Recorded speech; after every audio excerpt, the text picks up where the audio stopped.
Good evening to all students. सभी बच्चों का बहुत बहुत स्वागत है। जल्दी से सभी स्टूडेंट्स लाइव आ जाइए और सेशन को स्टार्ट करते हैं। और ऑडियो और वीडियो अगर बिल्कुल ठीक है तो जल्दी से आप सभी मुझे कमेंट करके यहाँ पे बता दीजिए और मैं जल्दी से आप लोगों का एक बार कमेंट यहाँ पर देख लेती हूँ। ठीक है, नमस्ते, very good evening, very good evening, नमस्ते नमस्ते, आ जाओ सभी बच्चे। ठीक है, तो आज की क्लास जो होगी बड़ी ही इंटरेस्टिंग है और जिसमें हम लोग पढ़ेंगे ह्यूमन स्केलेटल सिस्टम यानी कि मानव कंकाल तंत्र। तो सबसे पहले आप लोगों को यह समझना है कि चर्चा होगी जिस बारे में वो है मानव कंकाल तंत्र। ठीक है, मानव कंकाल तंत्र। ठीक, तो सभी तैयार हैं आज यहाँ पे मानव कंकाल तंत्र पढ़ने के लिए? ठीक है, ऑडियो वीडियो ठीक है, बहुत अच्छे। चलो ओके, तो स्टार्ट करते हैं। वॉइस कम आ रही है बेटा, वॉइस का मैं क्या करूँ, इधर से तो बिल्कुल फुल है ना, लेकिन वही से दिक्कत होती है। वैसे मैंने बोला है माइक का, ठीक है, चलो यहाँ पे लगा लेते हैं, शायद ठीक से आवाज़ आए। अब आ रही है आवाज़ ठीक से, थोड़ी बेटर है। चलो, तो सबसे पहले हम लोग यहाँ पे स्टार्ट करेंगे ह्यूमन स्केलेटल सिस्टम, मानव कंकाल तंत्र। और मानव कंकाल तंत्र क्या होता है, किस तरीके से यह काम करता है और इसकी क्या इम्पोर्टेंस है, क्या यहाँ पर विशेषता है, उसके बारे में हम सभी यहाँ पर सबसे पहले पढ़ेंगे। ठीक है, तो स्टार्ट करते हैं। सबसे पहले यहाँ पर चर्चा होगी कि अगर हम ह्यूमन स्केलेटन के बारे में बात करते हैं, ह्यूमन स्केलेटन के बारे में बात करते हैं, मानव कंकाल के बारे में सबसे पहले हम यहाँ पर चर्चा करते हैं कि भाई मानव कंकाल क्या है, कितनी हड्डियों से मिलकर के यह बना हुआ है और किस तरीके का यह होता है। तो सबसे पहले आपको समझना होगा कि जो भी हमारी हड्डियाँ होती हैं, हमारी जो अस्थियाँ होती हैं, वह किससे बनी है, किस ओरिजिन से बनी है। तो अब आपको आंसर करना है कि इसकी जो उत्पत्ति है वह मीजोडर्म से होती है। ठीक है, तो यहाँ पर आप लोग सबसे पहले इस बात को समझेंगे कि जो इसका ओरिजिन होता है यानी इसकी जो उत्पत्ति होती है वह किससे होती है, तो आंसर करना मीजोडर्म से होती है। किससे होती है? मीजोडर्म से होती है। ठीक है, तो जब कभी भी आपसे यह पूछा जाए कि यह बताइए कि अगर हम ह्यूमन स्केलेटन के बारे में बात करते हैं, जो भी कंकाल तंत्र है उसके बारे में बात करते हैं, तो इसकी उत्पत्ति किससे होती है, और आपको तुरंत यहाँ पर आंसर करना होगा कि उत्पत्ति यहाँ पर मीजोडर्म से होती है। और आप सभी को मैंने बताया है कि अगर हम अपने बारे में बात करते हैं तो हम सभी कैसे हैं, यहाँ पर हम सभी ट्राइब्लास्टिक हैं, यानी कि 3 परत से हम सभी बने हैं। सबसे पहले होता है एंडोडर्म, फिर आता है मीजोडर्म, फिर आता है एक्टोडर्म। तो जो भी आपके बोन्स होंगी ये सभी किससे बने हुए होते हैं, मीजोडर्म से बने हुए होते हैं। नेक्स्ट हमारा यहाँ पे पॉइंट आता है कि मीजोडर्म से बने हुए हैं, इसीलिए साफ हमको यह बात समझ आनी चाहिए कि अगर हम यहाँ पर टिश्यू के बारे में बात करें तो यह किस टिश्यू से बने हुए होंगे, कनेक्टिव टिश्यू से बने हुए होंगे। किससे बने हुए होंगे? कनेक्टिव टिश्यू से बने हुए होंगे। आंसर आपको करना है कि संयोजी ऊतक से यह बने हुए होते हैं। किससे बने हुए होते हैं? संयोजी ऊतक से यह बने हुए होते हैं। नेक्स्ट पॉइंट, नेक्स्ट हमारा पॉइंट आता है कि जब कभी भी हम ह्यूमन स्केलेटल सिस्टम के बारे में बात करते हैं, यानी मानव कंकाल के बारे में बात करते हैं, मानव कंकाल के बारे में बात करते हैं, तो जो मानव कंकाल होता है वह 2 भागों में बटा हुआ होता है, या आप कह सकते हो कि यह 2 अलग अलग तरीके के भागों में बटा हुआ होता है, या इसके जो कंपोनेंट्स होते हैं वह 2 अलग अलग प्रकार के होते हैं। सबसे पहले नंबर फर्स्ट, पहले नंबर पर आते हैं बोन्स। पहले नंबर पर क्या आते हैं? बोन्स। और बोन्स को हम सभी किस नाम से जानते हैं? अस्थि के नाम से जानते हैं। और दूसरे नंबर पर आता है कार्टिलेज। क्या आता है? कार्टिलेज, जिसे हम सभी किस नाम से जानते हैं? उपास्थि के नाम से यहाँ पर जानते हैं। ठीक है, चलो, तो सबसे पहले अगर हम यहाँ पर देखें तो जो भी हमारा कंकाल तंत्र होता है, कंकाल तंत्र को हम दो भागों में बांट के सबसे पहले यहाँ पर पढ़ते हैं। पहले नंबर पर आते हैं बोन्स, जिन्हें हम अस्थि कहते हैं। दूसरे नंबर पर आता है कार्टिलेज, जिसे हम उपास्थि यहाँ पर कहते हैं। मैंने आप लोगों को यह भी यहाँ पर बताया हुआ है कि अगर हम बोन्स, हड्डियों के बारे में बात करते हैं, तो हमारी बॉडी का जो फ्रेमवर्क बनाने का काम है, हमारे शरीर का जो ढांचा बनाने का काम है, वह कौन करता है? बोन्स यहाँ पर करता है। और साथ में मैंने आप लोगों को एक बात और यहाँ पर बताई थी कि अगर हम अस्थियों के बारे में बात करें तो यह कैसी होती है? हार्डेस्ट कनेक्टिव टिश्यू होती है। हार्डेस्ट कनेक्टिव टिश्यू यह होती है। और हिंदी में से क्या कहेंगे कि सबसे कठोरतम संयोजी ऊतक यह होता है। सबसे कठोरतम संयोजी ऊतक यह होता है। तो अगर आपसे कभी यह पूछा जाए कि हमारे शरीर का सबसे हार्डेस्ट, सबसे कठोर संयोजी ऊतक कौन सा है, तो आंसर करना है बोन्स। हमारी हड्डियां सबसे कठोरतम संयोजी ऊतक होती हैं। जबकि अगर हम उपास्थि के बारे में बात करते हैं तो जो उपास्थि होती है वह कैसी होती है? सॉफ्ट कनेक्टिव टिश्यू होती है। सॉफ्ट कनेक्टिव टिश्यू यह होती है। तो हमारे शरीर की जो सबसे सॉफ्ट टिश्यू है, सबसे मुलायम संयोजी ऊतक, सबसे मुलायम संयोजी ऊतक कौन सा होता है? तो आपको तुरंत यहाँ पर आंसर करना है कि वह कौन सा है? कार्टिलेज होता है। अब कुछ बच्चे जो पुराने हैं, जिन्होंने पहले से यहाँ पे पढ़ना शुरू कर दिया था, उनको तो पता है दोनों में क्या अंतर होता है। चलिए जल्दी से कमेंट में बताइए क्या अंतर होता है। और कुछ बच्चे ऐसे हैं जो बिल्कुल नए हैं, उनको नहीं पता होगा, तो मैं बताऊं कि जब कभी भी हम कंकाल तंत्र के बारे में बात करते हैं, यानी अपने स्केलेटन के बारे में बात करते हैं, तो हमें ऐसा लगता है कि हमारी पूरी की पूरी जो बॉडी है वो हड्डियों की बनी हुई होती है, ठीक है? लेकिन ऐसा नहीं है। हड्डियों की अगर हम बात करें तो हड्डियां तो होंगी, लेकिन हड्डियों के साथ साथ उपास्थि भी होती है, यानी बोन्स के साथ साथ कार्टिलेज भी होती है। जैसे कि आप सभी को पता है कि अगर हम मानव कंकाल के बारे में बात करें तो यह क्या काम करता है? फ्रेम वर्क बनाने का काम करता है। हमारी बॉडी का यह ढांचा बनाने का काम करता है। तो ढांचा जो होगा वह कैसा होगा कि सॉफ्ट भी होगा, कहीं से हार्ड भी होगा। तो हार्ड पार्ट बनाने का काम बोन्स करेगा और सॉफ्ट भाग बनाने का काम कार्टिलेज यहाँ पर करेगा। जैसे कि लास्ट टाइम मैंने आप लोगों को कुछ एग्जाम्पल्स भी बताए थे, कुछ उदाहरण भी समझाए थे कि जैसे अगर मैं पूछूं कि आपकी नाक की हड्डी कहाँ पर है, तब आप क्या कहेंगे कि आपकी नाक की हड्डी कहाँ है? सिर्फ यहीं तक ही है। तो फिर ये जो नाक की शेप बनती है यह कैसे बनती है? तब आपको आंसर करना है कि नाक की इस तरह की शेप, जैसे शेप भी मैंने आपको अलग अलग बताई थी, तोते जैसी नाक, गरुड़ वाली नाक, समोसी नाक, बैठी नाक, ऊंची नाक, तीखी नाक, है ना? तो यहाँ पर जो नाक के प्रकार हैं वह कौन बना रहा है? उपास्थि यहाँ पर बना रहा है। बिल्कुल इसी तरीके से मैंने कान के बारे में भी आपको समझाया था। मैंने आपको बताया था कि एक कान में 3 हड्डियाँ होती हैं, और जिसमें स्टेपिस की अगर हम बात करें तो सबसे छोटी हड्डी होती है, समझाया था ना? तो जो आपका मेलियस, इनकस और स्टेपिस, ये 3 जो हड्डियां होती हैं यह हमारे कानों में होती हैं। पर कहाँ? तो मिडिल ईयर में होती हैं, मध्य कान में होती हैं। तो मध्य कान कहाँ है? यहाँ पीछे की तरफ। तो ये वाला हिस्सा क्या है? फिर ये वाला हिस्सा क्या है? इसे हम कहते हैं ईयर पिन्ना। तो ईयर पिन्ना जो होता है, या जिसको बाह्य कान कहा जाता है या एक्सटर्नल ईयर कहा जाता है, यहाँ पे कोई हड्डी होती है क्या? नहीं, यहाँ पर कोई हड्डी नहीं होती। तो फिर ये वाला भाग कान का कैसे बनता है? तो आंसर करना उपास्थि यानी कार्टिलेज से ही यह यहाँ पर बनता है। और इसे छू के देखो कितना सॉफ्ट है ना? कितना सॉफ्ट सा है ना? तो वो सॉफ्ट सा कौन है यहाँ पर? तो आंसर करना सॉफ्ट कनेक्टिव टिश्यू यानी मुलायम संयोजी ऊतक आपको यहाँ पर देखने के लिए मिलता है, और काफी सॉफ्ट यह होता है। ठीक है, यहाँ तक बात समझ आ गई है?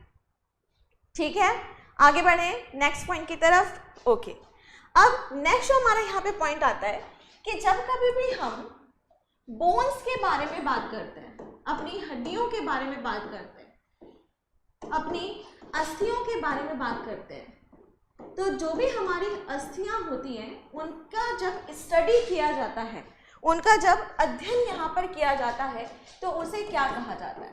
तो यहाँ पे लिखिए स्टडी ऑफ बोन्स, यानी जब कभी भी अस्थियों का अध्ययन किया जाएगा, जब कभी भी हड्डियों का अध्ययन किया जाता है तो उस बायोलॉजी की ब्रांच को, शाखा को किस नाम से जाना जाता है? तो लिखो यहाँ पर ऑस्टियोलॉजी कहा जाता है। किस नाम से जाना जाएगा? तो लिखना है आप सभी को ऑस्टियोलॉजी के नाम से इसको यहाँ पर जाना जाता है। ठीक है, ऑस्टियोलॉजी इसको हम सभी यहाँ पर कहते हैं। ठीक है, क्या हो गया? क्यों लाल पीले आप सभी हो रहे हो? मैम मेरा चैट सेशन बंद कर दिया गया है, कोई भी क्वेश्चन पूछता हूँ तो बंद कर देते हैं। सुधांशु, आपका चैट सेक्शन अगर बेटा बंद होता तो आपका मैसेज मेरे पास नहीं आता। ठीक है, तो आप सभी बच्चे आराम से अपना जो भी प्रॉब्लम है, जो भी क्वेश्चन है तो वो पूछ सकते हैं, परेशान मत हो। ठीक है, पर पहले समझो चीज़ों को और फिर जो चीज़ समझ नहीं आती है वो आप लोग यहाँ पर पूछ लेना। ठीक है, क्लियर है? चलो अब नेक्स्ट पॉइंट की, अब एक बच्चे ने पूछा है कि मैम स्टिपेस बोन्स है या कार्टिलेज? बेटा बोन्स है, बोन्स हड्डी है। ठीक है, हड्डी है। अब नेक्स्ट पॉइंट की ओर हम यहाँ पर बढ़ते हैं। नेक्स्ट हमारा पॉइंट आता है कि अगर हम किसी एडल्ट ह्यूमन के बारे में बात करते हैं और हिंदी में हम क्या कहेंगे, किसी वयस्क मानव के बारे में बात करते हैं, तो जो वयस्क मानव होते हैं उनमें कितनी हड्डियां होती हैं? चलिए जल्दी से फटाफट से कमेंट बताइए, कमेंट में बताइए कितनी हड्डियां यहाँ पर होती हैं, बताओ फटाफट से, जल्दी से इसका आंसर करो। और आंसर की अगर हम बात करें तो आंसर क्या बन जाएगा यहाँ पर? 206 हड्डियां हमको यहाँ पर देखने के लिए मिलती हैं। कितनी? 206 हड्डियां हमको यहाँ पर देखने के लिए मिलती हैं। लेकिन अगर वो स्पेशली आपसे प्रश्न पूछा जाए यहाँ पर कि इन इन्फेंट्स यानी जो भी शिशु होते हैं, ठीक है, जो भी यहाँ पर बेबी होते हैं, इन्फेंट लिख सकते हो या फिर बेबी भी लिख सकते हो। इन बेबी यानी कि कोई यहाँ पर शिशु है, कोई यहाँ पर बच्चा है, कोई यहाँ पर इन्फेंट है, उनमें आपको कितनी हड्डियाँ यहाँ पर दिखाई देंगी? और उस टाइम पे आपको आंसर करना है 300 प्लस बोन्स आप लोगों को यहाँ पर दिखाई देती हैं। तो कई बार बहुत सारी पुस्तकों में 306 लिखा है, कुछ पुस्तकों में 307 लिखा है, कुछ पुस्तकों में लिखा हुआ है 317, 370, पता नहीं क्या क्या। पर सबसे अच्छी चीज़ ये है कि 300 से ज़्यादा है। तो जब कभी भी आपके एग्जाम में पूछा जाए तो 300 से ज़्यादा वाले के ऊपर आप यहाँ पर टिक कर देंगे। मैम वीडियो नहीं चल रही है, बेटा वीडियो बिल्कुल बढ़िया से चल रही है, कोई दिक्कत नहीं है। और जिन बच्चों की वीडियो नहीं चल रही, अगर उनको आवाज़ आ रही है तो एक बार बैक जा कर के फिर से प्ले कर लो वीडियो। ठीक है, चलो। अच्छा, एक मेहमान आया है छोटा सा, उसे मैं मिलवा दूँ आप लोगों से। ठीक है, बड़ी देर से वो इंतज़ार कर रहा है। और ये जो मेहमान है हमारा छोटा सा, वैसे ये छोटा सा नहीं होता, वैसे तो ये बड़ा सा होता है। और इस मेहमान का नाम है मिस्टर कंकू, ये मैंने रखा है। और ये है ये टेंटेने, दिखाई दे रहा है सभी को? तो ये आज आप लोगों के साथ यहाँ पर अपने बारे में पढ़ाएगा। ठीक है, और ये है मिस्टर कंकू। तो सभी लोग हाय कर दो ऐसे, हेलो। चलो, तो आज हम बात करेंगे यहाँ पर इनके बारे में। तो जो भी हमारी अस्थियां होंगी, जो भी हमारा कंकाल तंत्र होगा, तो उसमें आज हम यहाँ पर किसके बारे में पढ़ेंगे? इस मिस्टर कंकू के बारे में पढ़ेंगे। ठीक है, कंकाल तंत्र का शॉर्ट फॉर्म छोटा सा कंकू। ठीक है, चलो। तो कैसा लगा नया दोस्त यहाँ पर? बढ़िया लगा? हेलो कर दो। चलो अब आगे बढ़ते हैं नेक्स्ट पॉइंट। अब एक एक करके हम लोग इसको यहाँ पर पढ़ेंगे कि कंकाल तंत्र कैसा होता है। ठीक है, और कितनी कितनी हड्डियाँ होती हैं, कहाँ कहाँ पर हड्डियाँ पाई जाती हैं, उन सभी के बारे में हम लोग यहाँ पर पढ़ेंगे। ठीक है, चलिए तो स्टार्ट करें। ओके, अब कंकाल तंत्र की अगर हम यहाँ पर बात करें तो सबसे पहले जो भी हमारा कंकाल तंत्र होता है, ठीक है, यानी जो भी हमारा मिस्टर कंकू होता है, ये छोटा सा क्यूट सा, इसकी में इतनी सारी हड्डियाँ हैं, 206 हड्डियाँ हैं। अब ये बेचारे 206 हड्डियों को कैसे गिने और कैसे पढ़ें? तो इसीलिए इस पूरे कंकाल को हम दो तरीके से बांट करके यहाँ पर पढ़ेंगे, ठीक है। और वो जो दो तरीका होगा वह कौन कौन सा होगा उस चीज को भी यहाँ पर देखते हैं। तो पहला जो पार्ट होता है उसे हम कहते हैं एक्सियल स्केलेटन। एक्सियल स्केलेटन मतलब क्या हो गया यहाँ पर, तो इसे कहा जाता है अक्षीय कंकाल। तो एक क्या हो गया यहाँ पर, अक्षीय कंकाल, ठीक है। और दूसरा जो भाग इसका बनाया गया है वो है हमारा एपेंडिकुलर स्केलेटन। और एपेंडिकुलर स्केलेटन की अगर हम बात करें तो इसे कहा जाता है उपांगीय कंकाल। उपांगीय कंकाल, ठीक है। तो जब हम कंकाल तंत्र को पढ़ते हैं हमें पता है कि 206 हड्डियां यहाँ पर उपस्थित हैं। कितनी टोटल है, 206 हड्डियां यहाँ पर हैं। अब इनको अगर एक साथ पढ़ेंगे तो दिक्कत होगी, इसीलिए दो भागों में हम इसे यहाँ पे बांट देंगे, ठीक है। तो पहला होगा अक्षीय कंकाल जिसमें हम लगभग 80 हड्डियों को पढ़ते हैं और बची हुई जो हड्डियां हैं उसे हम उपांगी कंकाल में पढ़ते हैं। तो भाई 206 में से 80 को घटा दो, कितना आ गया यहाँ पर, 126। इसका मतलब 126 हड्डियों को हम यहाँ पर पढ़ेंगे। तो कभी भी आपके एग्जाम में अगर यह पूछा जाए कि जो हमारा अक्षीय कंकाल होता है, जो हमारा एक्सियल स्केलेटन होता है, उसमें कुल कितनी हड्डियां होती हैं, और आप लोगों को यहाँ पर तुरंत आंसर करना है कि उसमें 80 हड्डियां होती हैं, जबकि उपांगीय कंकाल यानी अपेंडिकुलर के बारे में अगर हम बात करें तो वहां पर आप क्या देखोगे, 126 हड्डियां यहाँ पर होती हैं। अब सबसे पहले हम बात करते हैं एक्सियल स्केलेटन के बारे में, अक्षीय कंकाल के बारे में कि अक्षीय कंकाल क्या होता है। तो मैं बैकग्राउंड थोड़ा सा चेंज करती हूँ क्योंकि व्हाइट पे व्हाइट दिखाई नहीं देगा इसलिए। तो अक्षीय कंकाल क्या होता है, तो सबसे पहले अक्ष का क्या मतलब होता है, अक्ष एक एक्सिस, एक अक्ष। तो अगर मैं इसे यहाँ से पकड़ के ऐसे लटका दूँ, ठीक है, तो एक अक्ष में जो दिखेगा, एक लाइन में जो दिखाई देगा, वो सभी की सभी हड्डियाँ क्या कहलाएंगी, अक्षीय कंकाल। तो इसकी जो अक्षीय कंकाल की हड्डियों की अगर मैं बात करूं तो सबसे पहले तो इस पैर को हम यहाँ से हटाएंगे, ठीक है, डरना नहीं, ठीक है, डरोगे तो नहीं, रात में पता लगा डर रहे हो, अच्छा चलो नहीं निकालती, नहीं तो और ज़्यादा डरोगे, ठीक है। तो ये पैरों को हटा देते हैं और इन हाथों को हटा देते हैं, ठीक है। तो यहाँ से लेकर के यहाँ तक का जो हिस्सा आपको दिखाई देगा वो पूरा का पूरा क्या हो गया यहाँ पर, अक्षीय कंकाल, ठीक है, एक्सियल स्केलेटन। जबकि अगर हम उपांगीय कंकाल के बारे में बात करेंगे तो ये पूरा का पूरा हाथ, ये वाला हाथ, ये वाला पूरा पैर और ये वाला पूरा पैर, ये सारा का सारा मिला करके आपका क्या बनेगा, उपांगीय कंकाल यहाँ पर बनेगा, ठीक है। तो इस चीज को यहाँ पर ध्यान में रखिएगा, ठीक है बच्चों, क्लियर है यहाँ तक। चलिए, तो सबसे पहले हम लोग यहाँ पे स्टार्ट करेंगे किसके बारे में, अक्षीय कंकाल के बारे में, 80 हड्डियों के बारे में। तो सबसे पहले पढ़ाई किसके बारे में होगी, 80 हड्डियों के बारे में यहाँ पर होगी। और वो 80 हड्डियां कौन कौन सी होंगी उसको हम सभी यहाँ पर पढ़ेंगे। तो सबसे पहले हम लोग देखेंगे इसकी खोपड़ी के बारे में, ठीक है। सबसे पहले किसके बारे में बात करेंगे, ये खोपड़ी के बारे में। खोपड़ी क्या होती है, ये गर्दन के ऊपर का जो पूरा हिस्सा यह होता है, इसे हम क्या कहते हैं, खोपड़ी कहते हैं। और इसे हम क्या कहेंगे, स्कल यहाँ पर कहेंगे, खोपड़ी हम इसको यहाँ पर कहेंगे, ठीक है।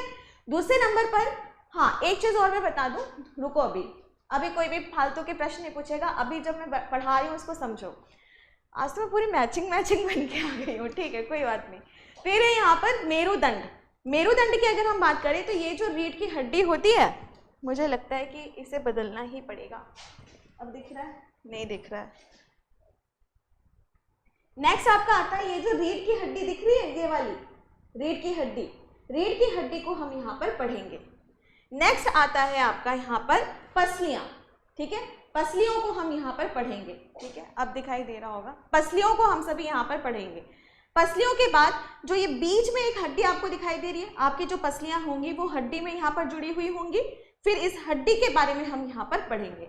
तो जब हम अक्षीय कंकाल के बारे में बात करते हैं तो जो अक्षीय कंकाल है उसमें हमने क्या पढ़ा, ये पूरा जो है, एक सेकेंड में कोशिश करती हूँ, ये जो पूरा आपका यहाँ पर स्कल है, इसके बारे में पढ़ेंगे, ठीक है, ओके। और फिर उसके बाद हम सभी रीढ़ की हड्डी के बारे में यहाँ पर पढ़ेंगे। ये पूरी की पूरी रीढ़ की हड्डी है, इसके बारे में हम पढ़ेंगे। फिर हम पढ़ेंगे यहाँ पर इस पसलियों के बारे में। ये जो पसलियाँ आपको दिखाई दे रही है ना, ये पसलियाँ आपको दिखाई दे रही हैं, 12 जोड़ी में ये पसलियाँ होती है, इनके बारे में। और जो पसलियाँ बीच में एक हड्डी से जुड़ी हुई होती है, उस हड्डी के बारे में हम सभी यहाँ पर पढ़ेंगे। ठीक है, यहाँ तक बात समझ आ गई है? चलो अब नेक्स्ट पॉइंट को हम यहाँ पर देखते हैं। तो सबसे पहले हमने क्या देखा कि अगर हम खोपड़ी के बारे में बात करें तो यहाँ पर 28+1 हड्डियाँ होती हैं। अगर हम मेरुदंड के बारे में बात करें तो यहाँ पर 26 हड्डियाँ होती हैं। और अगर हम स्टर्नम यानी छाती की जो हड्डी होती है बिल्कुल बीचों बीच, उसके बारे में बात करें तो वहाँ पर एक हड्डी होती है जिसको स्टर्नम और हिंदी में उरोस्ती के नाम से यहाँ पर जाना जाता है। और सबसे लास्ट में हम देखेंगे रिब्स, पसलियाँ, वह कितनी होती हैं? 24 हड्डियाँ यहाँ पर होती हैं, 12 जोड़ी में यहाँ पर होती हैं। एक बार इस इमेज से भी समझा देती हूँ। देखो स्कल क्या हो गया? ये पूरी की पूरी खोपड़ी। ठीक है, वर्टिब्रल कॉलम यानी रीढ़ की हड्डी, ये पूरी की पूरी रीढ़ की जो हड्डी है, यह पूरी रीढ़ की हड्डी हो गई जिसमें 26 बोन्स यहाँ पर पाए जाते हैं। फिर क्या हो गया? स्टर्नम। स्टर्नम का क्या मतलब हो गया कि ये जो बीच में एक हड्डी यहाँ पर छाती के बिल्कुल बीचों बीच पाई जा रही है, वो है स्टर्नम, जिसको उरोस्थी यहाँ पर कहा जा रहा है। और फिर क्या हो गई? इस तरीके से रिब्स आकर के लगी, इस तरीके से रिब्स आकर के लगी, यानी पसलियां आकर के यहाँ पर लगी हैं। फिर उनके बारे में पढ़ेंगे जो कि टोटल 24 हड्डियां यहाँ पर होती हैं। ठीक है बच्चों, क्लियर है? ओके। अब अगर आप सभी इसको कैलकुलेट करोगे तो क्या यह 80 हड्डियां यहाँ पर होंगी? नहीं, ये 80 हड्डी यहाँ पर नहीं होंगी, क्योंकि अभी हमने कान की हड्डी यहाँ पर नहीं जोड़ी है। ठीक है, पर ध्यान रखना कि स्कल में 28+1 ऐसे हम पढ़ते हैं। दूसरे नंबर पर जो वर्टिब्रल कॉलम होता है, मेरुदंड होता है, उसको 26 बोन्स कहते हैं। स्टर्नम की अगर हम बात करें, उरोस्टी की अगर हम बात करें तो यहाँ पर एक हड्डी पाई जाती है। और रिब्स की अगर हम बात करें तो यहाँ पर 24 हड्डियाँ आपको देखने के लिए मिलती है। ओके, तो अब एक एक करके हम लोग यहाँ पर पढ़ेंगे। और सबसे पहले हम यहाँ पर बात करेंगे स्कल के बारे में, यानी खोपड़ी के बारे में। चलिए, तो ये है खोपड़ी। ठीक है, ये किसकी फोटो है? ये हमारी ही तस्वीर है, लेकिन कैसी तस्वीर है कि भाई ये जो मांस है और ऊपर की स्किन है, चमड़ी है, त्वचा है, इसको हटा दिया गया है और अंदर से हम ऐसे ही दिखते हैं। तो जैसे सेल्फी लेते हो ना, तो ध्यान रखना कि हम अंदर से ऐसे ही दिखते हैं। ठीक है, चलो अब सबसे पहले अगर हम अपने स्कल के बारे में बात करते हैं, अपनी खोपड़ी के बारे में बात करते हैं, तो सबसे पहले तो ये वाला जो हिस्सा होता है बड़ा सा, इसको हम यहाँ पर ध्यान से देखेंगे। ठीक है, तो ये वाला यहाँ से शुरू हुआ और ये पूरा पीछे का हिस्सा जो हो गया, इस वाली हड्डियों को हम यहाँ पर सबसे पहले देखेंगे। अब सबसे पहले आपको यहाँ पर ध्यान में रखना है कि हेलमेट तो आपने पहना होगा, पहना है ना आप लोगों ने हेलमेट? ठीक है, अब हेलमेट की अगर हम यहाँ पर बात करें तो हेलमेट क्या काम करता है कि भाई हमारा कभी एक्सीडेंट हो जाए तो हमारे ब्रेन में चोट लग जाए तो दिक्कत होगी, कोमा में जा सकते हैं, मर सकते हैं। तो उससे बचने के लिए हम सभी हेलमेट लगाते हैं। बिल्कुल इसी तरीके से हेलमेट की तरह ही जो यहाँ पर हड्डियाँ होती हैं, जो बोन्स होती हैं, वो हमारे ब्रेन को क्या करेंगी? प्रोटेक्ट करती हैं। ठीक है, तो ये वाला जो पूरा का पूरा हिस्सा होता है, पूरा स्कल का, खोपड़ी का ये वाला जो पूरा हिस्सा होता है, इसे हम सभी किस नाम से जानते हैं? क्रेनियम के नाम से जानते हैं, और हिंदी में हम इसे कपाल के नाम से जानते हैं। तो ये रहे मिस्टर कंकु। ठीक है, अब मिस्टर कंकु का हम क्या करेंगे? यहाँ से इस तरीके से कपाल निकाल लेंगे।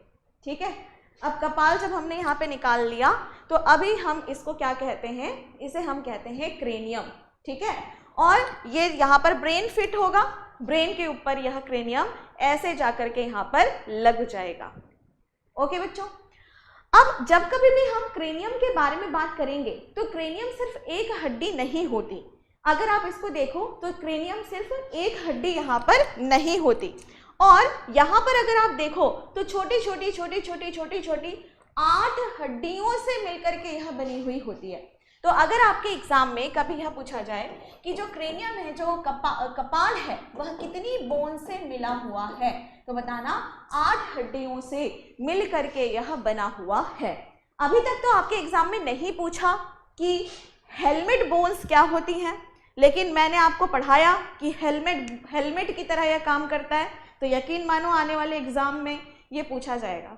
तो अगर पूछा जाए कि हेलमेट बोन्स कौन सी होती हैं, तो तुरंत बताना ये वाली कपाल की हड्डियां, क्रेनियम बोन्स को ही हम सभी हेलमेट बोन्स कहते हैं। क्यों? क्योंकि जो भी यहाँ पर आपका ब्रेन है, जिसको आप क्या कह सकते हैं, आपका भेजा जो भरा हुआ है, ठीक है, जो ब्रेन यहाँ पर है उसको ऊपर से हेलमेट की तरह यह प्रोटेक्ट कर रहा है, ठीक है। तो यह हेलमेट की तरह प्रोटेक्ट कर रहा है आपके मस्तिष्क को, ठीक है, ओके। और कितनी छोटी छोटी हड्डियां होती हैं? 8 छोटी छोटी सी हड्डियों से मिलकर के यह बना हुआ होता है। और जो सभी हड्डियां होती हैं वो बिल्कुल टाइल्स की तरह, जैसे आपने टाइल्स देखे हैं बाथरूम में, फ्लोर में टाइल्स लगे हुए देखे होंगे, है ना, ऐसे छोटे छोटे टाइल्स लगे होते हैं, बेटा देखा होगा आप लोगों ने, है ना। तो वो जो टाइल्स होते हैं एक के बाद एक चिपके हुए होते हैं, बिल्कुल वैसे ही यह टाइल्स के समान ही चिपके हुए से एक दूसरे से दिखाई देते हैं और इनके बीच में कोई भी गैप नहीं होता, ये हिलडुल नहीं सकते, एकदम स्थिर रहते हैं और इसी वजह से यह हमारे ब्रेन की सुरक्षा करते हैं। ओके, ठीक था यहाँ तक? तो हमने 8 हड्डियों के बारे में यहाँ पर जान लिया। अब हम आएंगे सुंदर से अपने चेहरे के बारे में बात करेंगे, ठीक है। सबका बड़ा ही सुंदर सुंदर चेहरा है ये, ठीक है, आप ही का चेहरा है ये, ठीक। तो बड़े ही सुंदर सुंदर चेहरे के बारे में बात करेंगे। तो सबसे पहले बात आती है कि अगर हम चेहरे को देखें तो चेहरे में कितनी हड्डियां होती हैं। बहुत ज़्यादा यह प्रश्न पूछा जाता है। तो कैसे पूछा जाएगा कि चेहरे में कितनी हड्डियां होती हैं, और मैंने तुरंत यहाँ पे लिखा हुआ है 14 हड्डियां होती हैं, ठीक है। और इसको किस नाम से आप जान सकते हैं? इसे कई बार कहा जाता है फेशियल बोन्स कौन सी होती है, या फेशियल हड्डियां कौन सी होती हैं। अब आप में से कई लोगों ने फेशियल कराया होगा। अब कुछ बच्चे कहेंगे नहीं हम तो ब्यूटी पार्लर नहीं जाते, कोई बात नहीं, ठीक है, जब मर्जी हो तब चले जाना, नहीं मर्जी हो तो मत जाओ, कोई दिक्कत नहीं है। बेटा फेशियल मतलब सिर्फ ये नहीं होता मेकअप वाला या ये सब, फेशियल का सिर्फ ये मतलब नहीं होता। फेशियल का जो सही मतलब है वो है चेहरा, ठीक है। तो जैसे पल्मोनरी का मतलब क्या था? लंग्स। जैसे कार्डी का क्या मतलब था? हृदय। बिल्कुल उसी तरीके से अगर हम बात करते हैं फेशियल के बारे में, तो फेशियल का क्या मतलब होता है? फेस। तो फेस की जो हड्डियां होंगी वह टोटल कितनी होती हैं? तो आंसर करना 14 हड्डियां होती हैं। 14 हड्डियां यहाँ पर यह होती हैं, ठीक है, क्लियर है? यहाँ तक बात आपको समझ आ गई? तो अभी तक हमने कितनी हड्डियां पढ़ ली? 8 हड्डियां ये पढ़ ली और 14 हड्डियां अभी हमने यह यहाँ पर पढ़ ली। अब नेक्स्ट और हड्डियों को हम यहाँ पर गिनते हैं। अगर हम और हड्डियों को यहाँ पर देखें तो जो हमारा सुंदर सा चेहरा है, ठीक है, जो हमारा सुंदर सा चेहरा है उसमें कान भी तो साइड में लटके हुए होते हैं, कान भी तो साइड में यहाँ पर होंगे, 2 कान हैं, ठीक है। और दोनों कान में हम सभी को यह बात बहुत अच्छे से पता है कि दोनों कानों में 3-3 हड्डियां होती हैं। 3-3 हड्डियां यहाँ पर दोनों कानों में होती हैं, ठीक है। अब आप क्या कहोगे कि मैम इसको इयररिंग्स पहना दिया क्या हमने? ऐसे कुछ समझ लो, सजा दिया हमने इसे थोड़ा सा, ठीक है। अब जो भी हमारे यहाँ पर चेहरा होता है उसमें 2 कान हैं और दोनों कानों में, एक कान में 3 हड्डियां, एक कान में 3 हड्डियां। पर बेटा ध्यान रखना कि यह जो तीनों हड्डियां होती हैं ये ऐसे बाहर नहीं होती। आपको समझाने के लिए मैंने बताया है ये तीनों हड्डियां कहाँ पर होंगी? यहाँ पीछे की तरफ होंगी, मिडिल ईयर, ठीक है, मध्य कान में होती हैं। ये शब्द याद रखना, कहाँ पर होती हैं? मध्य कान में यह होती है, ठीक है, क्लियर है। अब इन 3 हड्डियों के बारे में हम सभी समझेंगे कि इन 3 हड्डियों के क्या क्या नाम होते हैं, उस बारे में हम यहाँ पर समझेंगे। अब इन 3 हड्डियों की अगर हम बात करें तो ये 3 हड्डियां काफी ज्यादा छोटी होती हैं। जैसे यह एक उंगली है, ठीक है, और यहाँ पर तीनों हड्डियां लाइन से लगी हुई हैं। पहली हड्डी है यहाँ पर मेलियस, ओके, दूसरी हड्डी है इनकस, ठीक। और तीसरी हड्डी क्या होती है, स्टेपिस के नाम से यहाँ पर जानी जाती है। मैं हिंदी में भी लिख देती हूँ, परेशान मत हो। पहली जो हड्डी होती है उसको हम क्या कहते हैं, मेलियस, मेलियस के नाम से यहाँ पर जानते हैं। दूसरी हड्डी क्या होती है, इनकस के नाम से हम इसको जानते हैं। और सबसे लास्ट में आती है यहाँ पर स्टेपिस, क्या हो जाएगी, स्टेपिस नाम की हड्डी यहाँ पर पाई जाती है। और आप सभी को यह विशेष तौर पर ध्यान में रखना है कि अगर आप स्टेपिस के बारे में बात करते हैं तो जो स्टेपिस है वह सबसे छोटी हड्डी है, smallest bone of our body, यानी हमारे शरीर की सबसे छोटी हड्डी यह होती है। ठीक है, तो अगर आपसे कभी यह पूछा जाए कि यह बताओ कि हमारे शरीर की सबसे छोटी हड्डी कौन सी है, तब आपको आंसर करना कि हमारे शरीर की सबसे छोटी हड्डी स्टेपिस होती है, smallest bone of our body, सबसे छोटी हड्डी स्टेपिस होती है। और कहाँ पर होती है, मिडिल ईयर, मध्य कान में यह पाई जाती है। और जल्दी से मुझे कमेंट में बताओ कि सबसे लंबी हड्डी कौन सी होती है, बताइए फटाफट से, जल्दी से। नोट्स बनाने का मौका नहीं मिल रहा, कोई बात नहीं बेटा, नोट्स मत बनाओ अभी, ठीक है। इसके नोट्स मैं आप लोगों को प्रोवाइड करा दूंगी, बिल्कुल आराम से आप समझो, चीज़ों को समझो, महसूस करो कहाँ पे हैं ये तीनों हड्डियाँ, ठीक है।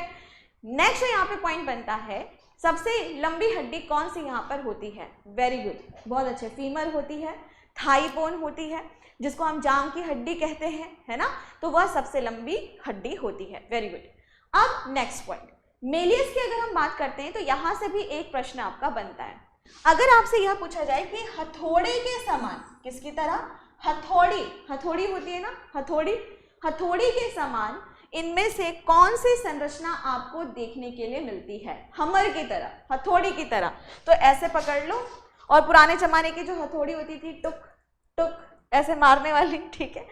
तो जब हम मेलियस के बारे में बात करते हैं तो यह हमर की तरह दिखाई देती है, हथौड़ी की तरह यहाँ पर दिखाई देती है। नेक्स्ट हम यहाँ पर बात करेंगे इनकस। इनकस की अगर हम बात करें तो आज तक कभी पूछा नहीं है कि यह किसकी तरह दिखाई देती है, लेकिन अगर आप जानना चाहो तो कह सकते हो कि यह फरसे के समान दिखाई देती है। फरसा जो होता है ना, मतलब परशुराम जी का फरसा जो था, मतलब जिससे वो वध करते थे, एक तरह का अस्त्र की तरह यह दिखाई देता है, लेकिन पूछता नहीं है कभी भी ये, ठीक है। चलो, तो इस चीज़ को यहाँ पे ध्यान में रखेंगे। सी हॉर्स की तरह दिख रहा है, हाँ, तो मेलियस जो है वो आप ऐसा कह सकते हो, मेलियस आपका हमर की तरह दिखाई देता है, हथौड़े की तरह, ठीक है। ठीक है बच्चों, यहाँ तक बात आपको समझ आ गई है। चलो, अब हम यहाँ पर देखेंगे कि यह हमारे कान में किस तरीके से लाइन से लगे हुए होते हैं, ठीक है। अगर हम अपने कान को देखें तो हमारे कान में यह किस तरीके से लाइन से लगे हुए होते हैं। तो सबसे पहले हम बात करेंगे, ये बाहर का कान है, अगर मैं इस तरीके से खड़ी हुई हूँ तो ये मेरा कान है, तो ये बाहर का कान हो गया, ठीक है। बाह्य कर्ण, ईयर पिन्ना, ये वाला हिस्सा ईयर पिन्ना, ठीक है। और फिर जब साउंड वेव अंदर की तरफ जाती है, यानी आवाज अंदर की तरफ जा रही है, तो यहाँ पर 3 हड्डियां आपको दिखाई दे रही हैं, ठीक है।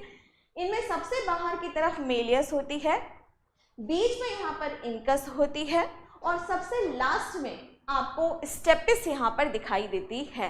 तो ध्यान रखना कि यह यहाँ से लेकर के यहाँ तक का जो हिस्सा आपको दिखाई दे रहा है, यह कौन सा हिस्सा है, मिडिल ईयर, यानी मध्य कान। यह कौन सा हिस्सा है, मध्य कान, ठीक है। तो मध्य कान में यह पाई जाती है। और ये वाला हिस्सा कौन सा है, आउटर, यानी कि एक्सटर्नल ईयर, बाह्य कान, यहाँ पर हड्डी नहीं होती। और फिर यहाँ से आपका इंटरनल ईयर शुरू हो जाता है, आंतरिक कान यहाँ से शुरू हो जाता है, जिसमें आप देखोगे कि जो साउंड है वह कहाँ पर पहुँच रहा है अब, तो आंसर करना, ब्रेन की तरफ वह जा रहा है। आई बात समझ यहाँ तक, ठीक है।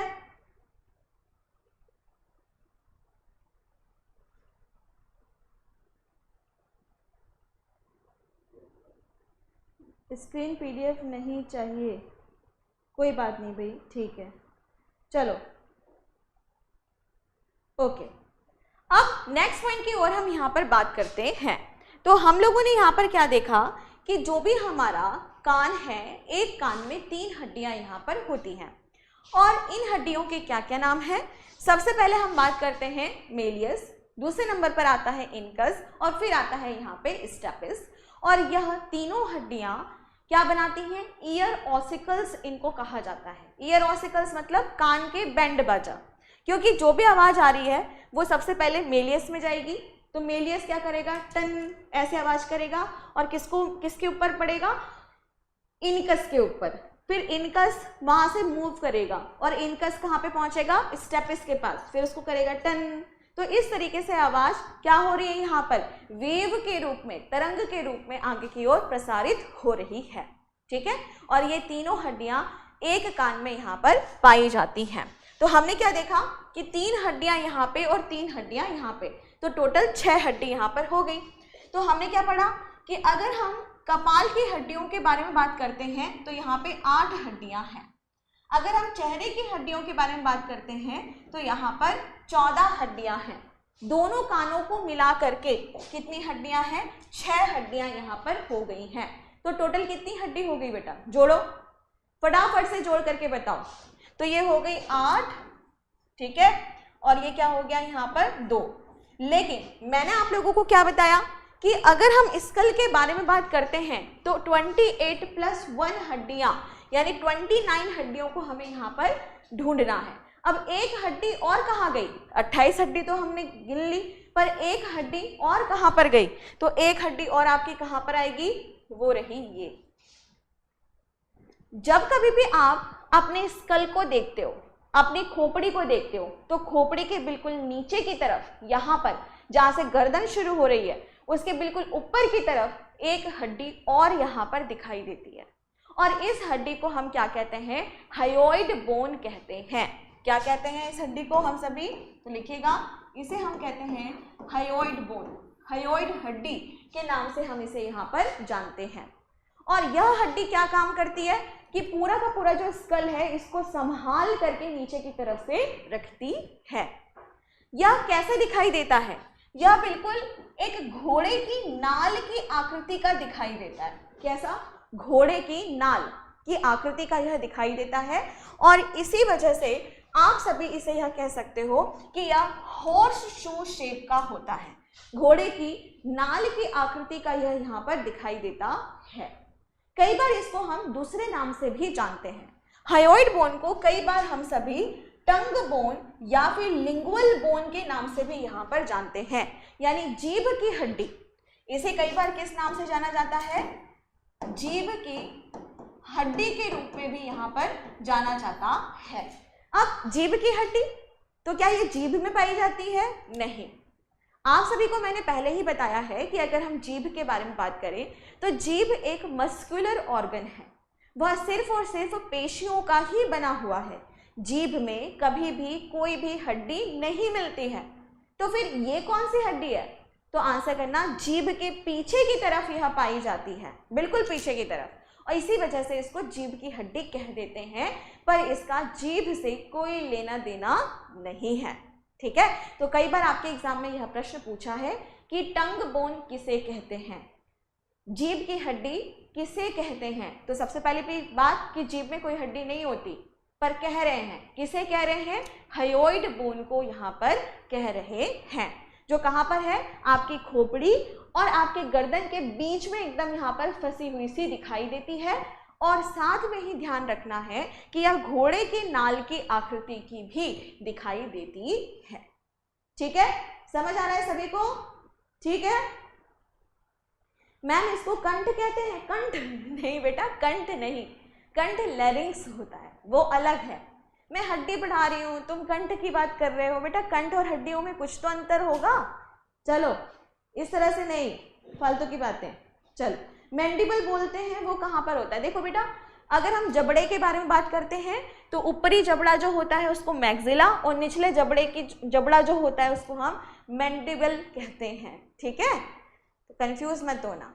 ये कहाँ पर है? ये यहाँ पे है, यहाँ पर। ओके, चलो, तो हमने एक हड्डी और यहाँ पर ढूंढ ली, और इस तरीके से 29 हड्डी यहाँ पर हो गई। तो हम भी खुश, ये भी खुश। ठीक है, तो सबसे पहले अगर हम यहाँ पर बात करें तो हमने ये पूरी के पूरे स्कल में कितनी हड्डी होती हैं यह गिन ली। कैसे? सबसे पहले हम कपाल के बारे में यहाँ पर चर्चा करेंगे। कपाल की अगर हम बात करें तो कपाल में 8 हड्डियां होती हैं। अगर हम इस चेहरे के बारे में बात करते हैं तो चेहरे में कितनी हड्डियां होती हैं?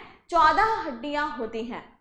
और दोनों कानों को मिलाकर के 6 हड्डियां होती हैं और एक हड्डी यहाँ पर नीचे की तरफ पाई जाती है। तो टोटल 29 हड्डियों को हम लोगों ने यहाँ पर गिन लिया है। ठीक है बच्चों, क्लियर है, समझ आया? ओके, अब नेक्स्ट पॉइंट की ओर हम यहाँ पर बढ़ते हैं कि हमने स्कल की सारी हड्डियों को यहाँ पर पढ़ लिया है, यानी टोटल हमने यहाँ पर 29 हड्डियों को पढ़ लिया है। अब हम गिनेंगे वर्टिब्रल कॉलम यानी मेरुदंड की हड्डियों को यहाँ पर देखेंगे। चलिए अब हम पहुँचते हैं कहाँ पर? मेरुदंड की हड्डियाँ। अब मेरुदंड क्या होता है? तो अगर आप इस कपाल के बारे में बात करते हैं, इस कंकु के बारे में बात करते हैं, तो देखो फिर से देखते हैं, अच्छे से दिखाई दे रहा है? ठीक है। इस कंकु की अगर हम बात करें तो ये है इसका पीछे वाला हिस्सा, और यह क्या कहला रहा है यहाँ पर? ये कहला रहा है कशेरुक स्तंभ, जिसको हम वर्टिब्रल कॉलम के नाम से यहाँ पर जानते हैं, बैकबोन या स्पाइन के नाम से इसको यहाँ पर जानते हैं, और इसी के बारे में अब सभी हम लोग यहाँ पर पढ़ेंगे। ठीक है, अब अगर हम बैकबोन को देखो तो कुछ इस तरीके का दिखाई देता है, घुमावदार आकृति का यह थोड़ा सा दिखाई देता है। और सबसे पहले बात आती है कि रीढ़ की हड्डियों में कितनी हड्डियां होती हैं, यानी नॉर्मली अगर पूछा जाए तो रीढ़ जो वर्टिब्रल कॉलम है, जो कशेरुकी स्तंभ है, उसमें कितनी हड्डियां आपको देखने के लिए मिलती हैं? और आपका सीधे सीधे आंसर क्या हो जाएगा? 26 हड्डियां। क्या हो जाएगा? 26 हड्डियां। ठीक है, लेकिन अगर वह पूछे कि यहाँ पर कितनी कशेरुकी पाई जाती हैं या कितने कशेरुक पाए जाते हैं, तब आंसर क्या हो जाएगा? 33। तब क्या आंसर हो जाएगा यहाँ पर?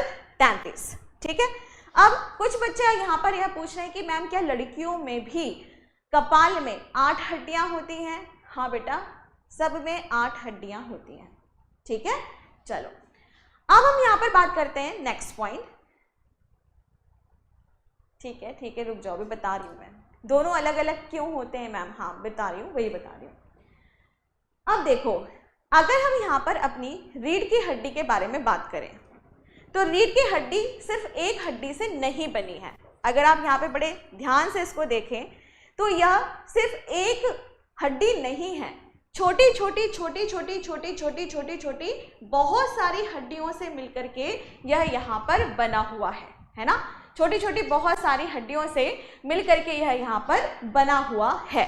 ठीक, अब ये जो छोटी छोटी बहुत सारी हड्डियां जो होती हैं, जैसे ये एक हो गई, दूसरी हो गई, तीसरी हो गई, चौथी हो गई, इनकी अगर हम बात करें तो इन्हें कहा जाता है कशेरुकी, वर्टिब्रे। और ये कितनी होती है? टोटल 33 यह यहाँ पर होती हैं। ठीक है, नेक्स्ट यहाँ पर पॉइंट आता है कि जैसा मैंने आपको बताया कि जब हम जन्म लेते हैं उस समय 300 से भी ज़्यादा हड्डियाँ हमारी बॉडी में पाई जाती हैं, लेकिन जब हम वयस्क होते हैं, जब हम जवान हो जाते हैं, तब सिर्फ कितनी हड्डियां पाई जा रही हैं? 206 हड्डियां यहाँ पर पाई जा रही हैं। ऐसा क्यों? अब देखो, जब हम जन्म लेते हैं तो सारी चीज़ें कम होती हैं, अंग भी पूरी तरीके से विकसित नहीं होता। जैसे जैसे हम बड़े होते जाते हैं हमारे अंग और अच्छे से विकसित होते हैं, उनकी संख्या भी बढ़ जाती है। कई बार अगर आप मांसपेशियों के बारे में बात करो तो उनकी संख्या भी बढ़ जाती है। लेकिन यहाँ पे अगर हम बोन्स के बारे में बात करें तो बोन्स में तो उल्टा हो रहा है। क्या हो रहा है बोन्स में? बोन्स में ये हो रहा है कि पहले 300 से थी, अब ये 206 हो गई। ऐसा क्यों? तो ऐसा इसलिए होता है क्योंकि जब हम जन्म लेते हैं उस टाइम पर हमारी बोन्स और वर्टिब्री बहुत सॉफ्ट होती है, बहुत मुलायम होती है। और जैसे जैसे हम बड़े होते जाते हैं तो होता क्या है कि 3-4 वर्टिब्री, 3-4 कशेरुकी आपस में मिलकर के एक ही हड्डी बना लेती है, आपस में फ्यूज हो जाती हैं, बहुत सारी हड्डियां मिलकर के एक हड्डी यहाँ पर बन जाती है। और इसी वजह से जब हम वयस्क होते हैं तो उस टाइम पर हड्डियों की संख्या कम नजर आती है। आई बात समझ? तो यही आपको ध्यान में रखना है कि अगर आपसे कभी यह पूछा जाए कि यह बताओ कि जो मनुष्य होते हैं, ठीक है, उनमें कितनी जो वर्टिब्रल कॉलम होता है उसमें कितनी हड्डियां होती हैं? रीढ़ में कितनी हड्डियां होंगी? 26 होंगी। और अगर कशेरुकी के बारे में बात करें तब कितनी हड्डियां होंगी? 33 हड्डियां यहाँ पर होती हैं। आई बात समझ? चलो अब नेक्स्ट पॉइंट, नेक्स्ट हमारे यहाँ पे पॉइंट बनता है वह ये कि जब हम इस रीढ़ की हड्डी को देखते हैं, जब हम इस कशेरुकी स्तंभ या वर्टिब्रल कॉलम को देखते हैं, तो जो सबसे पहले नंबर की वर्टिब्री होती है, जो सबसे फर्स्ट वर्टिब्री, जो सबसे पहले नंबर की कशेरुकी होती है, उसका क्या नाम होता है? और जो सबसे लास्ट की होती है, सबसे लास्ट की, उसका यहाँ पर क्या नाम होता है? ये आपके एग्जाम में बहुत ज़्यादा पूछा जाता है। तो ध्यान रखना, आप सभी ने एटलस का नाम सुना है? अगर आप सभी ज्योग्राफी पढ़ते होंगे तो एटलस मैप आपने पढ़ा होगा, लिया होगा, आपके घर में चिपका भी हुआ होगा दीवार में कहीं ना कहीं, ठीक है? तो एटलस मैप, ठीक है। लेकिन बेटा एटलस की अगर हम बात करें तो एटलस कौन है? तो ये माना जाता है कि यह एक देवता है और इन देवता ने पूरी पृथ्वी को इस तरीके से पकड़ के रखा है, ठीक है? जैसे हिंदू मैथोलॉजी की अगर हम बात करें तो इसमें माना जाता है कि शेषनाग जी हैं और शेषनाग के फन के ऊपर पृथ्वी रखी हुई है, या कुछ लोग मानते हैं कि जो वाराह अवतार है तो वाराह की सिंग के ऊपर यह रखी है। ऐसे सबकी अलग अलग मान्यता है।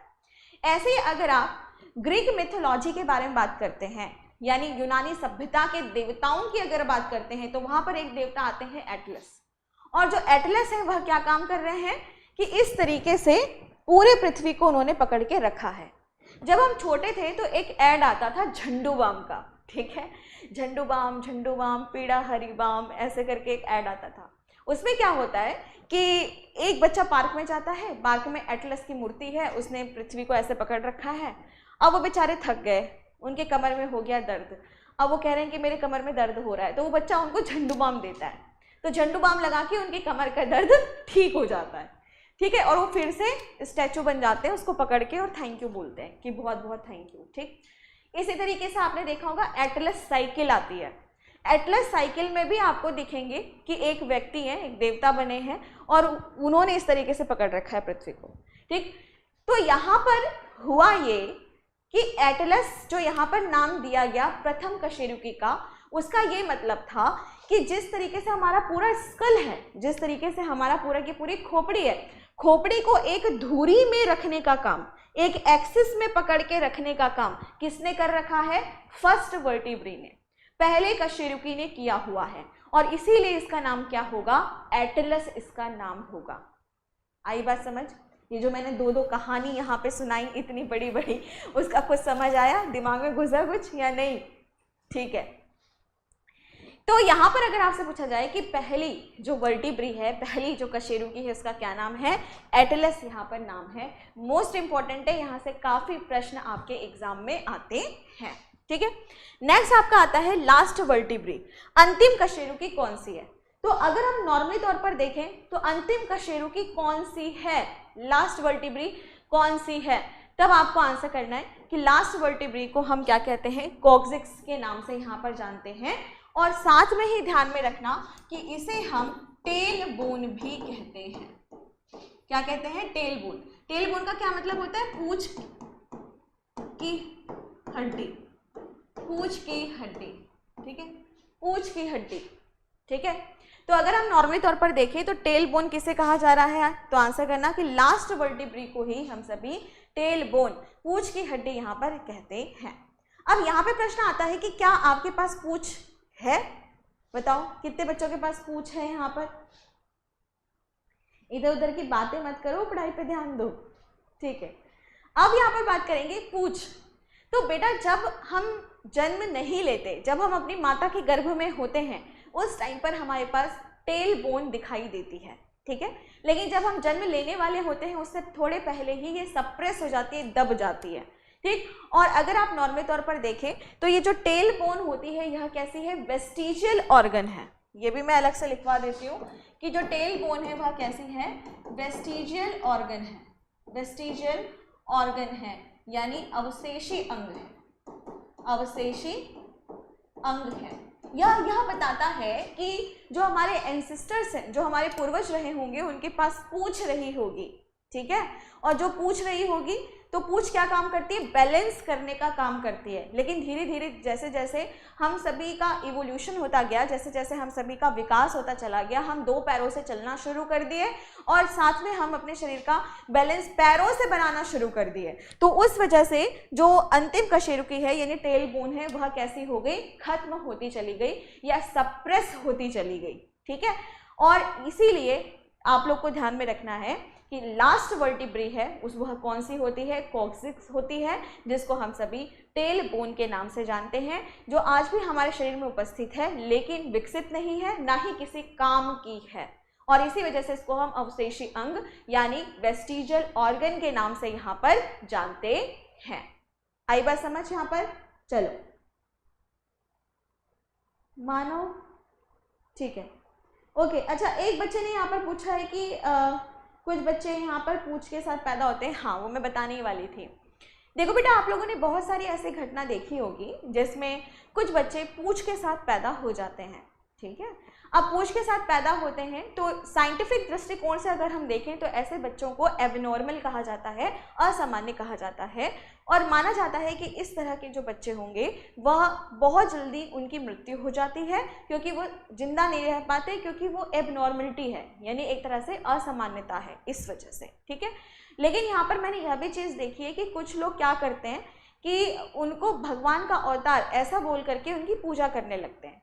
देखो, आस्था श्रद्धा अपनी जगह है, ठीक है, मैं खुद हनुमान जी को बहुत मानती हूँ, बहुत ज़्यादा, लेकिन यहाँ पे अगर कोई बच्चा इस तरह से पैदा हो रहा है तो वहाँ पर उस बेबी को एक्स्ट्रा केयर की ज़रूरत होती है, एक्स्ट्रा उसको देखभाल की ज़रूरत होती है, उसको मेडिकल की ज़्यादा ज़रूरत होती है, क्योंकि यह माना गया है साइंटिफिकली कि वह एबनॉर्मल है और ऐसा बच्चा ज़्यादा दिनों तक सरवाइव नहीं कर पाता।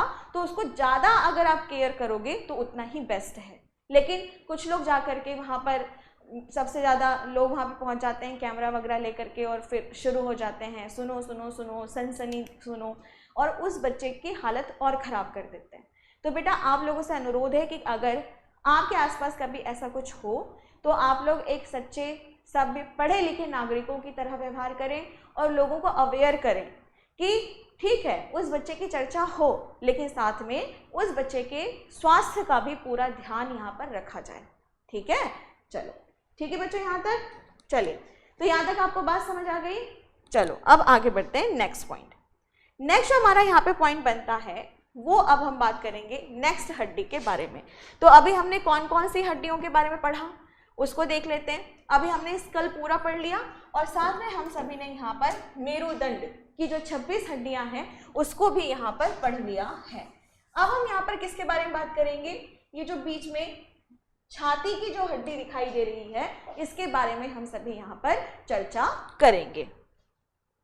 ठीक है, चलो अब जो ये छाती की हड्डी यहाँ पर दिखाई दे रही है, अगर आप देखें तो पीछे से इस तरह से पसलियां आ रही हैं और सामने से जुड़ रही हैं। किससे जुड़ रही हैं? ये जो छाती की एक हड्डी आपको दिखाई दे रही है इससे जुड़ रही है।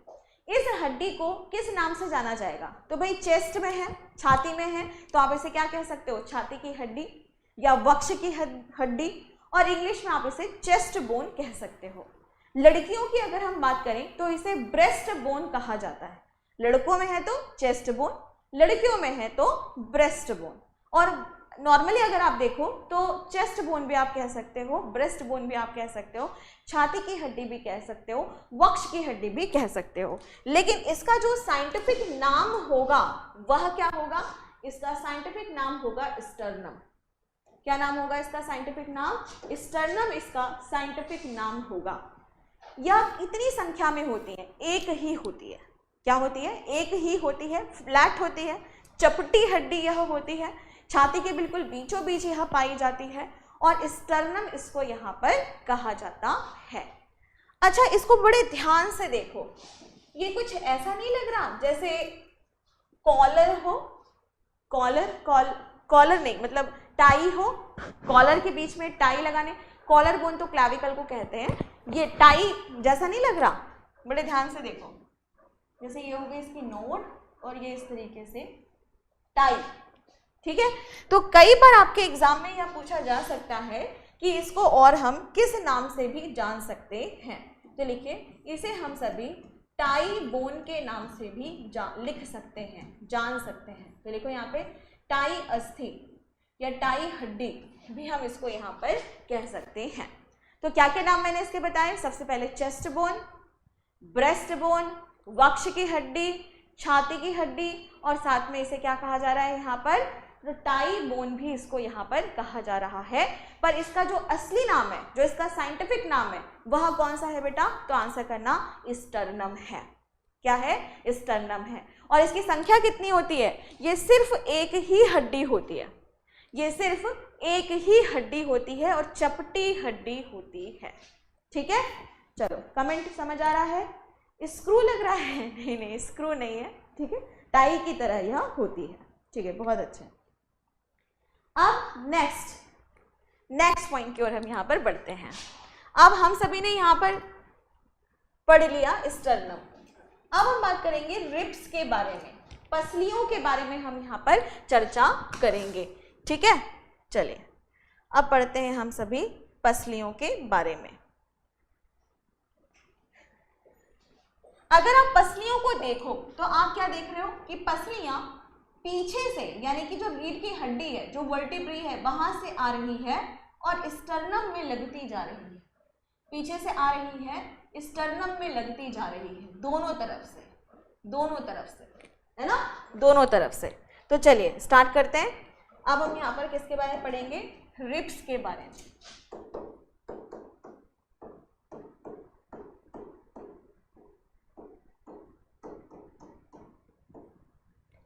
हाँ, मिस्टर कंकु कहाँ चला गया? यही है मिस्टर कंकु, यही है, आराम कर रहा था। ठीक है, तो यहाँ पे अगर आप देखो, तो अब हम किसके बारे में पढ़ेंगे? ये जो पसलियाँ दिखाई दे रही है, इसके बारे में अब हम यहाँ पर पढ़ेंगे। ठीक है, चलिए अब रिब्स की अगर हम बात करें तो सबसे पहले आपको यह समझना है कि इनकी संख्या कितनी होती है। तो लिखो यहाँ पर 12 पेयर्स, या कितनी होंगी? 12 जोड़ियों में होंगी। तो टोटल कितनी हो गई? यहाँ पर 24 हड्डियां आपको यहाँ पर देखने के लिए मिलेगी। हिंदी में भी लिख देते हैं यहाँ पर। तो ये हो गई आपकी 12 जोड़ियों में यह पाई जाती हैं। और टोटल की अगर हम बात करें तो 24 अस्थियां आपको यहाँ पर देखने के लिए मिलती हैं। ठीक है, कोई डाउट नहीं है। 12 जोड़ी है तो 12 × 2 यानी 12 दूनी 24 हड्डियां यहाँ पर होती हैं। इन हड्डियों को अगर हम देखें तो इन हड्डियों के भी अपने प्रकार होते हैं। रिब्स की अगर हम बात करें तो रिब्स कितनी तरह की होती हैं? 3 प्रकार की होती हैं। 3 प्रकार की हड्डियां आप सभी को यहाँ पर देखने के लिए मिलती हैं। अब ये जो 3 प्रकार हैं यह कौन कौन सी हैं? नंबर फर्स्ट, पहले नंबर पर जो आती है वो है ट्रू रिब्स। दूसरे नंबर पर आती है वो कहलाती है फॉल्स रिब्स। और सबसे लास्ट में तीसरे नंबर पर आती है जिसे हम कहते हैं फ्लोटिंग रिब्स। हिंदी में इसे हम कहते हैं वास्तविक पसलियां, या फिर इसे हम यथार्थ पसली भी कहते हैं। कई बार यथार्थ यानी सत्य, यथार्थ पसलियां भी हम इसे यहाँ पर कहते हैं। दूसरे नंबर पर आती है यहाँ पर गौण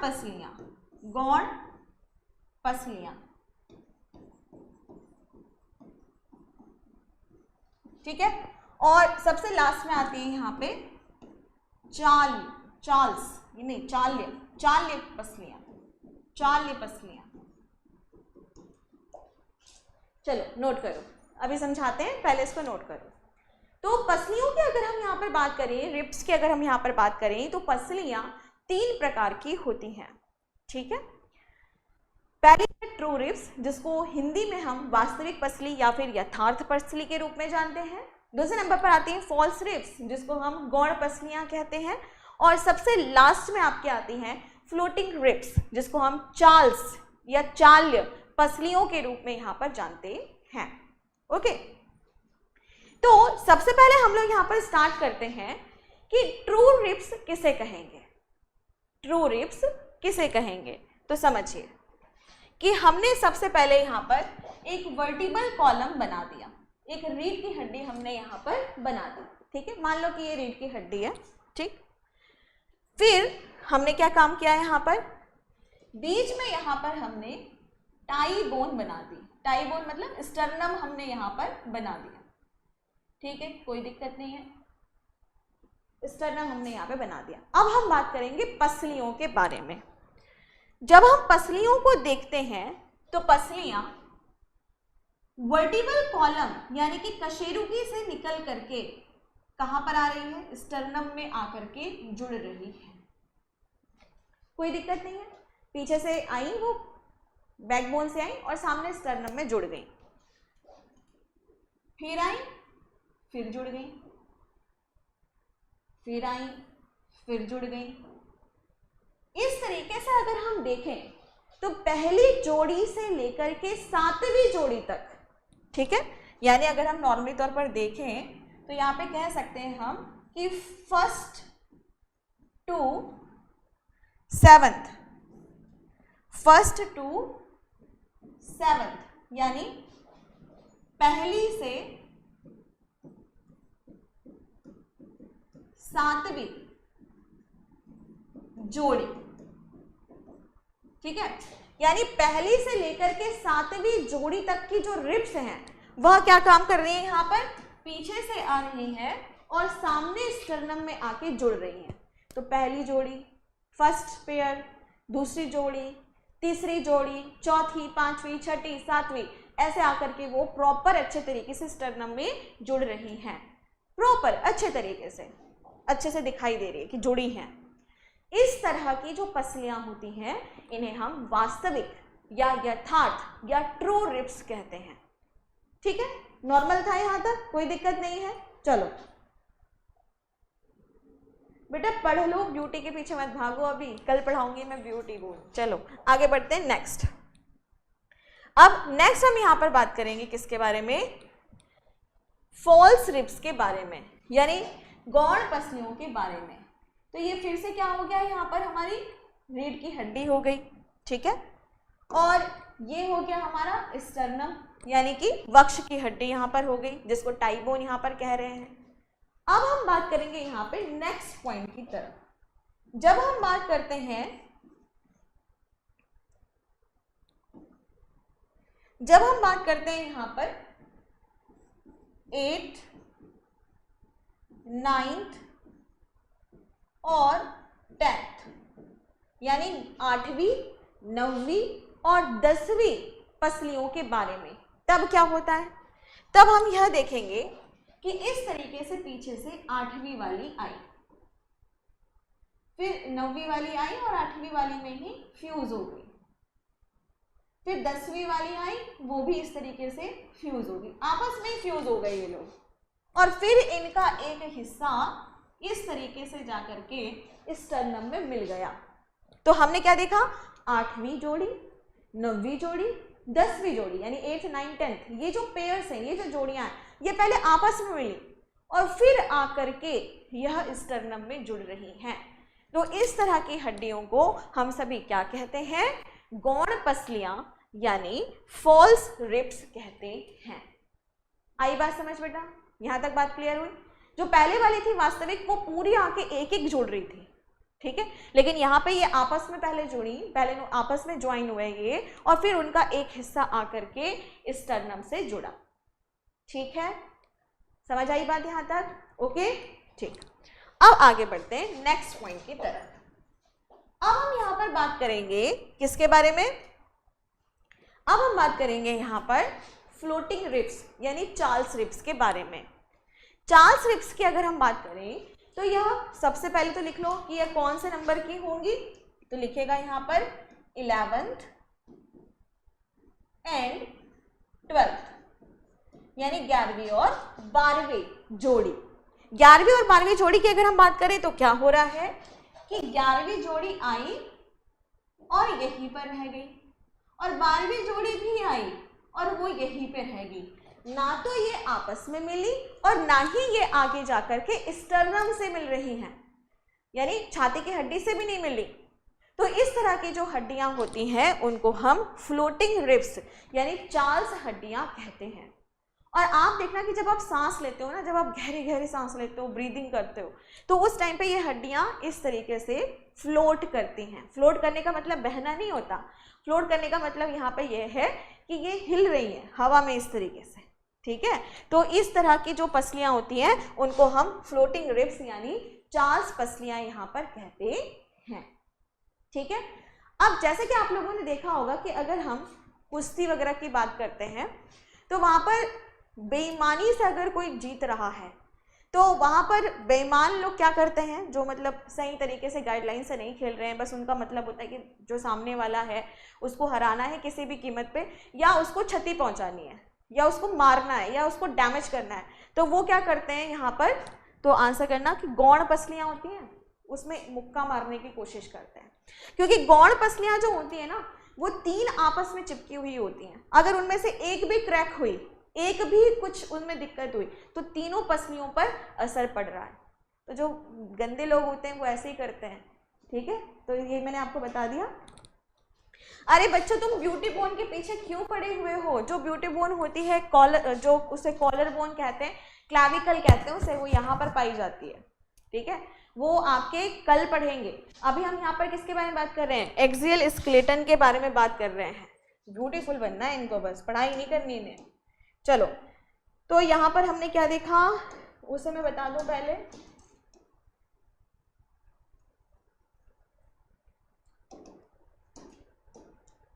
यहाँ पे लिख देती हूँ मैं 8, 9 और 10, ठीक है।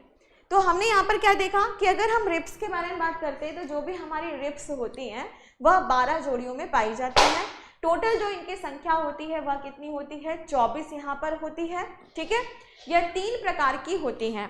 नंबर फर्स्ट, पहले नंबर पर जो होती हैं पहली, दूसरी, तीसरी, चौथी, पांचवी, छठी, सातवीं, यानी पहली जोड़ी से लेके 7वीं जोड़ी तक जो यहाँ पे रिब्स पाई जाती हैं उनको हम ट्रू रिब्स के नाम से जानते हैं, ठीक। दूसरे नंबर पर आती हैं 8वीं, 9वीं, 10वीं, जिसे हम फॉल्स रिब्स यानी हिंदी में गौण पसलियों के रूप में जानते हैं। और सबसे लास्ट में आती है फ्लोटिंग रिब्स। तो आप देख सकते हो ये 2 जो पसलियां हैं वो हवा में इस तरीके से हिलती हुई सी दिखाई दे रही हैं। तो ये आपकी क्या होगी? 11वीं और 12वीं फ्लोटिंग रिब्स यहाँ पर कहलाई जाती हैं। चलिए, class is getting excited for the beauty bone. हाँ, very true, I agree that. चलो ठीक है मैम, खुद से समझ नहीं आता है जब तक कोई बताता नहीं है। तो मैं हूँ ना, ठीक है। अब मैं यहाँ पे क्या ऐसे से करूँ हाथ? मैं हूँ, पढ़ा रही हूँ, पढ़ लो, सब समझ आएगा। आई बात समझ? अच्छा, अब और कुछ पूछना है? जितना कुछ भी मैंने पढ़ाया है इसमें से कुछ पूछना है आपको? कुछ भी पूछना है पूछो फटाफट से, आज तो भरपूर मात्रा में टाइम है। मैम प्रैक्टिस सेशन दीजिए। बेटा करवा तो रही हूँ हर क्लास के बाद, और भी मिलेंगे आपको, अभी तो शुरू हुई है, अभी तो पार्टी शुरू हुई है। चलो भाई, कुछ पूछना है इनसे? मिस्टर कंकू से कुछ पूछना है, मेरे से कुछ पूछना है तो बताओ फटाफट से। सब समझ आ रहा है? बताइए बेटा, कुछ भी पूछना है तो। हो गया बस इतना ही? जी मैम पूछना है। हाँ पूछो बच्चों, पूछो पूछो। फ्लोटिंग रिब से कोई प्रॉब्लम नहीं होती हमें? नहीं, हमें कोई भी प्रॉब्लम नहीं होती है। फ्लोटिंग रिब से हमें कोई भी प्रॉब्लम नहीं होती है। और बताइए, एक बार और पसलियों के बारे में बता दीजिए। ठीक है, कोई बात नहीं। देखो, सबसे पहली चीज़ ये है बेटा कि पसलियाँ जो हैं वह 12 जोड़ियों में होती हैं, यानी कि टोटल 24 हड्डियों से मिलकर के यह बनी हुई होती हैं। क्योंकि 12 जोड़ी मतलब क्या हो गया? 24, है ना। ये 3 प्रकार की होती हैं, ट्रू रिब्स, फॉल्स रिब्स और फ्लोटिंग रिब्स। ट्रू रिब्स कौन कौन सी होंगी? पहली जोड़ी से लेके 7वीं जोड़ी तक। जो फॉल्स रिब्स यानी गौण पसलियां होती हैं वो 8वीं जोड़ी, 9वीं जोड़ी, 10वीं जोड़ी, और सबसे लास्ट में जो 11वीं और 12वीं होती है उसको हम फ्लोटिंग रिब्स यानी चार्ल्स पसलियां यहाँ पर कहते हैं। ठीक है, ओके मैम, मिस्टर कंगू को थोड़ा प्यार से ट्रीट करिए। Okay okay okay okay. नहीं, मैंने प्यार से ही रखा है, मैंने अलग बॉक्स रखा है इनके लिए, है ना। देखो दांत निकाल रहे हैं। चलो हो गया, ठीक है। तो आज के सेशन को इतना ही रखेंगे और कल की क्लास में हम लोग पढ़ेंगे उपांगीय कंकाल। उपांगीय कंकाल में क्या पढ़ेंगे हम? सबसे पहले ये इस वाले हाथ की हड्डियां, ये वाले हाथ की हड्डियां, ठीक है, दोनों पैरों की हड्डियां, ठीक, और उसके साथ ही ये जो कुल्हे वाला हिस्सा जो होता है, ठीक है, इसके बारे में पढ़ेंगे। और ये जो पूरा शोल्डर वाला जो हिस्सा होता है, इसके बारे में हम लोग यहाँ पर पढ़ेंगे, ठीक है बच्चों। चलो, तो आज के सेशन को इतना ही रखेंगे। उम्मीद करती हूँ कि आप लोगों को अच्छे से समझ आया होगा। और क्लास को रेटिंग ज़रूर कर देना, ऑफलाइन कमेंट ज़रूर करना, आप लोगों के कमेंट का इंतज़ार रहेगा। तो thank you so much, take care, bye bye, जय हिंद, जय भारत।